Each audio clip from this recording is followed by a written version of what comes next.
जहां पार्टी का नया नवेला प्रदेश अध्यक्ष पदभार ग्रहण कर रहा हो और वहां इस तरह की टीका टिप्पणी, वो भी एक ऐसे नेता के ऊपर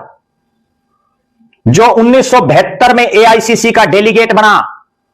17 साल कांग्रेस का रोहतक जिले का प्रधान रहा और खुद जिन चौधरी बीरेंद्र सिंह ने टिप्पणी की, वो बीरेंद्र सिंह जब प्रदेश के अध्यक्ष थे तब वो प्रदेश के महासचिव रहे। सुभाष बत्रा गृह मंत्री, कितना पावरफुल महकमा है, वो उन्होंने चलाया और आज भी पार्टी के कार्यक्रमों में वो सक्रिय रहते हैं। ना केवल कांग्रेस के नेता बल्कि दूसरे दलों के नेता भी उनका मान सम्मान और इज्जत करते हैं। और उस चीज का प्रमाण यह है कि भले ही वो चौधरी भूपेंद्र सिंह हुड्डा के खासम खास में शामिल हों, उनके घनिष्ठ मित्र हों, लेकिन उसके बावजूद जब वो अपने पिता की पुण्यतिथि मनाते हैं तो उसमें हुड्डा साहब के साथ साथ चौधरी बीरेंद्र सिंह हों,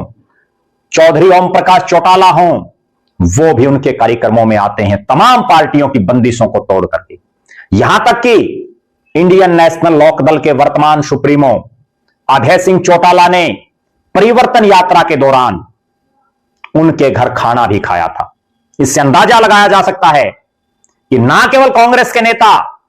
बल्कि दूसरी पार्टियों के नेता भी सुभाष बत्रा को कितनी इज्जत देते हैं। और इसका एक और बहुत बड़ा प्रमाण, जब सुभाष बत्रा के बारे में इस तरह की टिप्पणियों के बाद कांग्रेस के कार्यालय में चर्चाएं चलती रही,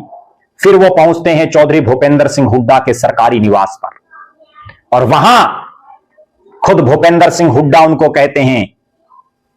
इतने बड़े शख्स के साथ इस तरह के शब्दों का यूज नहीं करना चाहिए। और जब रोहतक के सांसद दीपेंद्र सिंह हुड्डा पहुंचे, बाकायदा उन्होंने कहा कि अंकल, मुझे सही नहीं लगा जो आपके बारे में कहा गया। वो उनके गले मिले,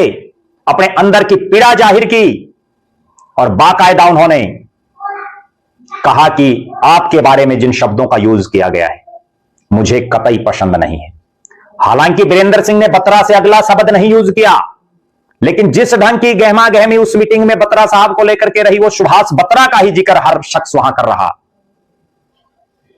अगर इसी तरह से कांग्रेस पार्टी के बड़े नेता अपनी ही पार्टी के दूसरे नेताओं के नाम लेंगे तो पार्टी में अनुशासन कैसे चलेगा।